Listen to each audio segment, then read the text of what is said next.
Caros amigos do canal Via Romana, como vão? Eu sou o professor Rafael Queiroz. Afinal de contas, depois de um ano de conflito entre Rússia e Ucrânia, quem vence, quem está vencendo, está ganhando essa parada? A Rússia ou a Ucrânia? É a questão que a gente vai tentar responder aqui nesse vídeo, que vai ser bem breve, bem rápido, tá? Bom, vocês percebam que eu não uso o termo guerra para classificar esse conflito entre a Rússia e a Ucrânia. Obviamente há um conflito, mas ele não pode ser classificado como guerra, porque não houve mobilização total por parte da Rússia contra a Ucrânia, a mobilização é parcial. E inicialmente, quando esse conflito começou, ele começou como uma operação especial russa na região do Donbas, que tem uma maioria, né, de russos étnicos que estavam sendo vítimas de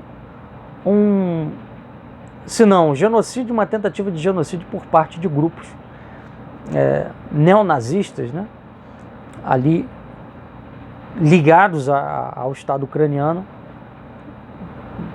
mais destacadamente o Batalhão Azov, do qual todos acredito que já ouviram falar. Bom, então, a questão que, ao meu ver, é pertinente de discutir agora, nesse momento, é quem está ganhando, tá? Eu vou citar aqui o que um jornalista da Globo falou no dia de ontem, dia 24 de fevereiro de 2023, no jornal Hoje. Ele fez uma apresentação mostrando a evolução do conflito desde o ano passado até 2023, até fevereiro de 2023, em que ele aponta o seguinte: a Rússia, no início da sua ofensiva, da sua operação, ela chegou a ocupar 30% do território ucraniano, né, chegando às portas de Kiev. E hoje houve um recuo, a Rússia ocupa 20% do território ucraniano, tá, correspondente ali ao leste da Ucrânia, o que corresponderia, né, a 1/5 do território que anteriormente era da Ucrânia. O que esse jornalista disse? Ele disse que então a Rússia ela está perdendo a guerra, porque ela perdeu 10% do território conquistado, e que a Ucrânia virou o jogo, né?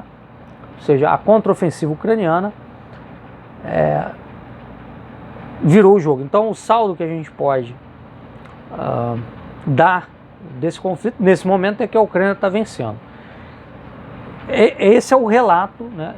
Essa é a narrativa, melhor dizendo, da grande mídia, né? A Ucrânia está ganhando, está vencendo. A questão que eu coloco é a seguinte: quando começou essa operação, a Ucrânia controlava 100% do seu território. Agora ela só controla 80% do que ela controlava, né? 20% ela já perdeu para a Rússia, mas ela está ganhando. Quer dizer, a Rússia ter recuado 10% do território que ela tinha invadido, significa que ela está perdendo, né? Quer dizer, é uma coisa completamente surreal, né? A narrativa da grande mídia. Quer dizer, você está perdendo, mas você está ganhando. É basicamente isso que eles estão dizendo. Quer dizer, a Ucrânia diminuiu 20%, mas ela está ganhando. E aí eu me pergunto, quer dizer, qual foi o território russo que os ucranianos conseguiram invadir, né, nessa contraofensiva? Zero, nenhum, né? Eles não conseguiram tirar a Rússia de dentro do Donbas, mas a Ucrânia está ganhando, tá? É uma outra narrativa que era muito comum lá no início, né, dessa operação, era que a economia russa ia colapsar, né, com os bloqueios do Ocidente, não ia ter como a Rússia sustentar isso por muito tempo, etc. Mas aí a gente vê agora uma reportagem da Veja mostrando o seguinte: os resultados surpreendentes da economia russa um ano depois da guerra, né, iniciada, né, eles chamam de guerra. Então, quer dizer, por um lado a mídia diz que a Ucrânia está ganhando, né, mesmo ela tendo perdido 20% do seu território em um ano de conflito, mas a Rússia exibe grandes resultados na economia. Quer dizer, o país está sendo derrotado, mas a sua economia só melhora a cada dia. Como é que pode, né? Um país que sofre derrotas num conflito bélico, ter a sua economia pujante é realmente uma coisa que a gente nunca viu na história militar, né? Na história das guerras, etc. e tal. Mas é assim que as coisas são para a mídia. Então, pessoal, o que eu tenho para dizer, basicamente, já disse, né? A Rússia está ganhando essa guerra, está levando aí 20% do território. Nada indica que isso vai mudar, né? Eu acho que a Rússia consolidou seu domínio ali sobre o Donbas, tá?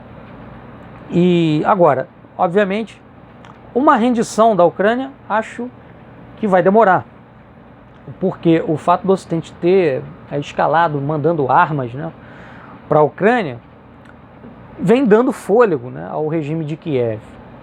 Mas acredito que, embora essa rendição não aconteça, não deva acontecer em breve, inevitavelmente a Rússia, seja lá em que condições que essa guerra, ou esse conflito, essa operação acabe, a Rússia vai consolidar seu domínio ali sobre o Donbas. Né? Não tenho muita dúvida disso não. Tá? É a minha avaliação. Tá? E, bem ou mal, isso, para quem gosta, para quem não gosta da Rússia, isso para mim pouco importa. Eu acho que a gente tem que olhar a coisa por um ângulo mais elevado, né? Isso é bom para o mundo, porque equilibra o jogo de poder no mundo, né? A Rússia hoje ela se lança cada vez mais como uma nova Bizâncio, né?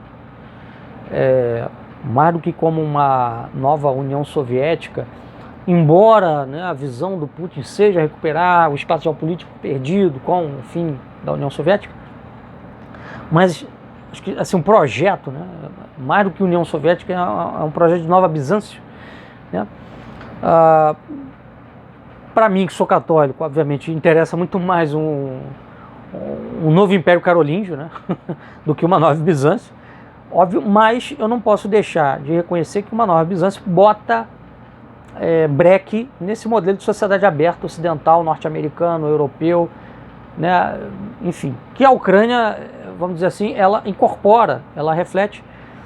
A gente olha assim para a questão geracional na Ucrânia, né? Os mais jovens eles querem adentrar na União Europeia porque eles estão em boa parte contaminados por essa ideologia da sociedade aberta, né? Os mais velhos querem uma Ucrânia mais próxima da Rússia, né? Porque é uma geração que preza mais por valores, etc. Enfim, princípios, etc. Religião, moral, que é o que a Rússia hoje incorpora, né? Encarna, com todas as precariedades que isso possa ter ali dentro da Rússia. Mas enfim, então é isso que eu tinha para dizer, pessoal. Até a próxima, um abraço, tchau, tchau.